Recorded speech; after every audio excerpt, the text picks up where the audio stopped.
Hello friends, welcome back. तो आज हम बीआरएस के कुछ हार्डर क्वेश्चन करने वाले थे, लाइक जो सीए में क्वेश्चन आते हैं।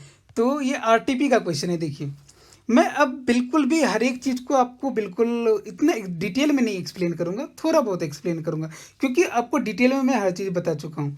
ये देखिए, आरटीपी का क्वेश्चन है, सीए फाउंडेशन का। Prepare a bank reconciliation statement from following particulars as on 31 March 2018। क्या क्या दिया हुआ है? Debit balance as per bank column of cash book. ध्यान से देखना, डेबिट बैलेंस। सोचो, पहले सोचो सोचो हो क्या रहा है। देखो, हम ज्यादा क्वेश्चन नहीं करेंगे, हम एक क्लास में एक ही क्वेश्चन करेंगे, लेकिन समझेंगे हर एक चीज को। कैश बुक के बैंक कॉलम में डेबिट बैलेंस है। डेबिट बैलेंस किसका होता है? आपके अकाउंट्स में एसेट का होता है। इसका मतलब क्या हुआ? कैश बुक के बैंक कॉलम में एसेट का बैलेंस है। मतलब अगर बैंक का एसेट बैलेंस है या डेबिट बैलेंस है तो वो फेवरेबल बैलेंस है। क्लियर है? Cheque issued to creditor but not yet presented to bank to the bank for payment.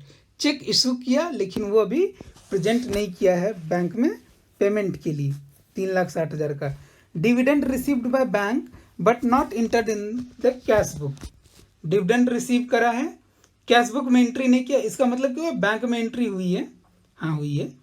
Interest credited by bank, ठीक है, इंटरेस्ट बैंक ने क्रेडिट किया। अच्छा देखो, सिंपल ये लाइन दिया है, इंटरेस्ट क्रेडिटेड बाय बैंक। इसका मतलब क्या समझोगे कि कैशबैक में एंट्री हुई है कि नहीं हुई है? हम मानेंगे कि नहीं हुई, तभी तो ये इन्फॉर्मेशन दी हुई है, नहीं तो क्यों देता?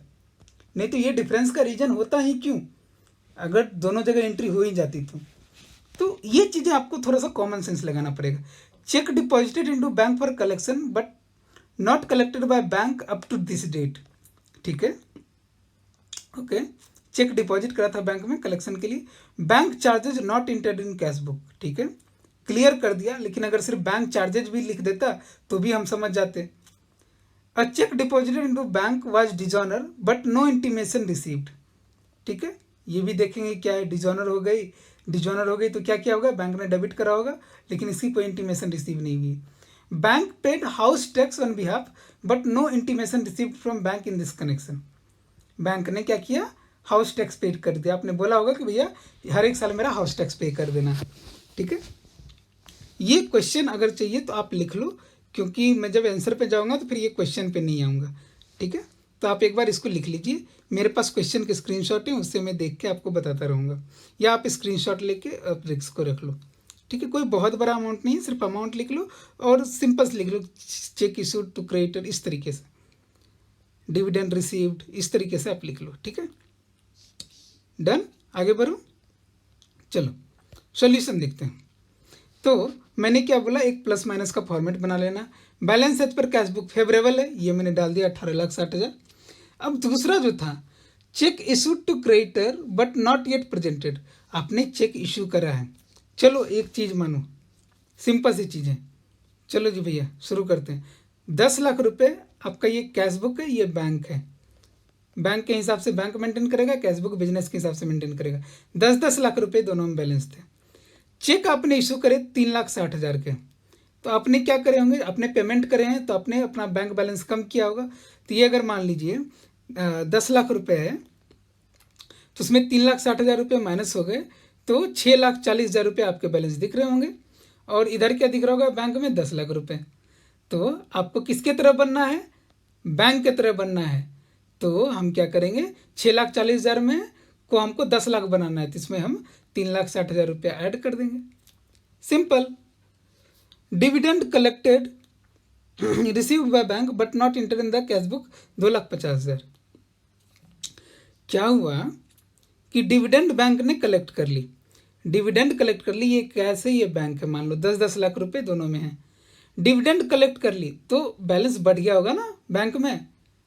डिविडेंड तो आपकी इनकम है, बैंक में आपका बढ़ गया होगा। तो 10 लाख कितना हो गया होगा? 10 लाख और ये 2,50,000 है तो 12,50,000 हो गया होगा। और इधर कितना आपका रह गया होगा कैश बुक में? 10 लाख।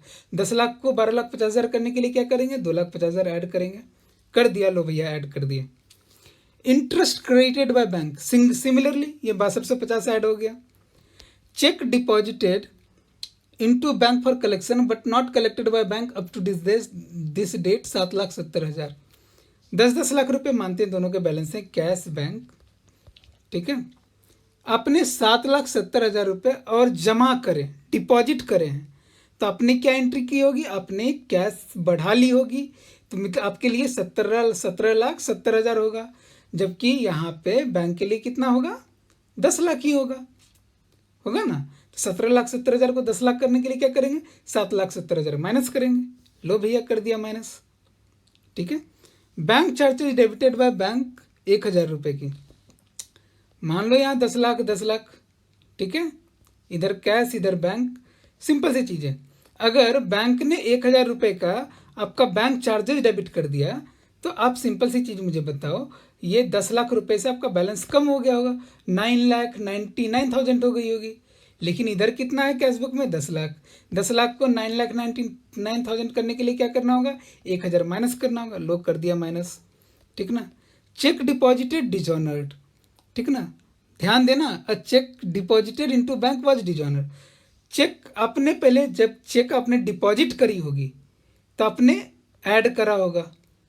ठीक ना, अपने कैश बैलेंस में ऐड करा होगा, तो ये 10 लाख है उसमें वो ऐड हुआ होगा। इधर जो बैंक है आपका, बैंक में क्या हुआ होगा, बैंक ने भी पहले, मैंने आपको बताया था लास्ट लेक्चर में कि बैंक क्या होता है, वो पहले क्रेडिट करती है और उसके बाद अगर रिजॉनर होती है तो उसी चेक को डेबिट कर देती है। ठीक ना, तो दोनों कॉन्ट्रा हो जाती है तो बैलेंस जीरो हो जाती है। तो जब इसके भी जो 10 लाख हैं वो भी बैलेंस, इसके में भी 10 लाख थे। ठीक है, इसमें भी क्रेडिट एंट्री तो आई होगी, लेकिन अब ये चेक जो डिपॉजिट डिजॉनर हुई 1,60,000 की, 1,60,000 बैंक ने एंट्री कर दी होगी, तो बैंक में एंट्री क्या हुई होगी, 8,40,000 रुपया। ठीक है, बट इधर कितनी एंट्री हो रही होगी, 10 लाख रुपए की। तो भैया 10 लाख को 8,40,000 बनाना है, क्या करो, 1,60,000 माइनस करो, ये कर दिया माइनस। हाउस टैक्स पे कर दिया 1,75,000। सिमिलरली 10 लाख इधर 10 लाख इधर, और हाउस टैक्स इसने पे कर दिया बैंक ने, तो बैंक में अब बैलेंस कितनी होगी, 8,25,000। आपके पास कितनी होगी, 10 लाख। क्या करेंगे, 10 लाख में 1,75,000 घटा देंगे।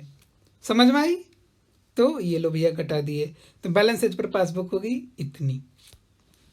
समझ में आई ये चीज़ें, बिल्कुल सिंपल है, कोई इसमें रॉकेट साइंस नहीं है। ठीक है, अब एक सिंपल सी चीज़ है, देखो इसी को बैलेंस मेथड में कैसे करते हैं। सिंपल सी चीज़, बैलेंस एज पर पासबुक कितना, ऐड जो ऐड हुई है उसको ऐड कर दिया। ठीक है, लेस जो लेस हुई है उसको लेस कर दिया, ये बैलेंस आ गई। सिंपल सी चीज़ है, ये प्रेजेंटेशन है, सिर्फ देख लो, सिर्फ प्रेजेंटेशन के दूसरी मेथड्स हैं। ठीक है, ये समझ में आई। चलो एक और क्वेश्चन करते हैं, ये सीए फाउंडेशन में 10 मार्क्स का क्वेश्चन आया था, पढ़ो ये question. On 30 September 2018 the bank account of XYZ according to the bank column of the cash book was overdrawn to the extent of 8,062 rupaya. ध्यान देना, कौन सा, कैश बुक का बैंक कॉलम ओवरड्रॉन है, मतलब अनफेवरेबल बैलेंस है 8,062 रुपये से। An examination of the cash book and bank statement reveals the following, cheque of 11,14,000 deposited was credited by the bank only on 3 अक्टूबर। हम कब का बना रहे हैं, देखो 30 सितंबर का, तो यहाँ पे 29 सितंबर 2018 को डिपॉजिट करा था, लेकिन 3 अक्टूबर को हुआ, तो टाइमिंग डिफरेंस हुआ है, हाँ हुआ है। अब payment of cheque by 18,000 has been entered twice, चलो ठीक है, ये भी मान लिया। ऑन, ये क्या है, ये क्लर्कियल इरर है, ये ओमिजन भी नहीं है। On 29 September, the bank credited an amount of 1,15,000 received from a customer of XYZ. The advice was not received by XYZ until 1 October. ठीक है, मतलब बैंक ने रिसीव कर ली, लेकिन वो हमें पता नहीं था। सिंपल लैंग्वेज में मतलब कोई चीज़ क्रेडिट हुई है, कोई कस्टमर ने डाल दी, direct deposit by customer, simple सी चीज़ है। Bank charges amounting to 280 has not been entered in the cash book. ठीक है, ये क्या है, ओमिजन है। September 6, bank has the bank credited 30,000 to XYZ in error. Bank ने इरर, गलती, बैंक की गलती है, यहाँ पे देख लेना, ये बैंक की गलती है, बिजनेस की गलती नहीं है। 30,000 रुपया XYZ ने, हालांकि ये गलती बहुत कम होती, once in a blue moon है, लेकिन ठीक है फिर भी 30,000 रुपया बैंक ने क्रेडिट कर दी गलती से XYZ को। अब bill of exchange of 1,60,000 was discounted by XYZ with his bank. The bill was dishonoured on 28 September 2018 but no entry has been made in the book of XYZ। ठीक है, 1,60,000 रुपये को का जो डिजॉन मतलब ऐसे समझो कोई चेक है, ठीक है, चेक 10 दिन लगते हैं मान लो चेक होने में, पोस्ट डेटेड चेक था। हम बैंक के पास गए, बोले कि भैया ये 1,60,000 रुपये का है, इसका पैसा दे दो हमें। उन्होंने पैसे दे दिए हमें, कितना देगा, 1,55,000 रुपया देगा, ठीक है। बट बाद में क्या हुआ, जब 1 महीने के बाद जब पेमेंट करना था, तो मान लो कि XYZ का चेक था, तो XYZ से बैंक को पेमेंट आनी चाहिए थी, लेकिन XYZ ने जमा करा और वो पेमेंट डिजॉनर हो गई, ठीक है। तो क्या हुआ, डिजॉनर हो गई, तो बैंक क्या करेगी, हमसे पैसे चार्ज कर लेगी, जिसको दिए थे उससे ले लेगी। सिंपल है ना। चलो आगे बढ़ते हैं। चेक इशूड अप टू इतना but not presented for payment up to date total 13,40,000। Cheque issue किया, नॉट प्रेजेंटेड 13,40,000। ये क्या है, टाइमिंग डिफरेंस है।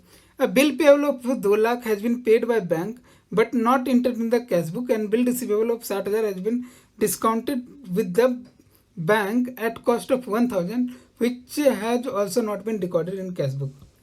चलो, ये जो है बिल पेबल 2 लाख का जो बैंक ने पे किया है, लेकिन इसको कैश बुक में रिकॉर्ड नहीं किया, और बिल रिसीवेबल जो 60,000 का है इसको भी बैंक में रिसीव ये नहीं किया है, क्या बोलते हैं, रिकॉर्ड नहीं किया है। तो अगर ये रिकॉर्ड नहीं किया है तो ये क्या है, ओमिशन है, ओमिशन है ना। ये तो ऐसा नहीं कोई टाइमिंग की वजह से नहीं हुआ है, ये तो जस्ट मतलब क्या बोलते हैं, मतलब इसमें क्या हुआ है कि इसमें क्या हुआ है कि एक बिल पेबल था 2 लाख का, जो बैंक ने पे कर दिया, बैंक ने पे कर दिया, तो वो एंट्री बैंक में हो गई। यहाँ तो ये नहीं बोला कि बैंक स्टेटमेंट आने के बाद ये मतलब पता चला है, तो हम ये मान के चलेंगे कि बैंक में एंट्री हो गई थी, कैश बुक में भी एंट्री करनी थी लेकिन किया नहीं, ठीक है। तो ये ओमिशन की एरर है, ठीक है। तो और एक चीज़ क्या बोला, बिल रिसीवेबल थी 60,000 की, जिसको डिस्काउंट करा था। हमने अभी बताया ना कि एक मान लो चेक है, उसको अगर 1,60,000 का चेक है, अगर हम गए बैंक के पास, बोला कि भैया इसको डिस्काउंट कर दो, तो बैंक क्या बोलेगी, ठीक है भैया एक काम कर बेटा, ये 1 लाख का चेक है ना, 1,60,000 का, तो 1,55,000 रुपये ले, बाकी तो मेरे चार्जेज हो गए, कुछ चार्जेज लेंगे।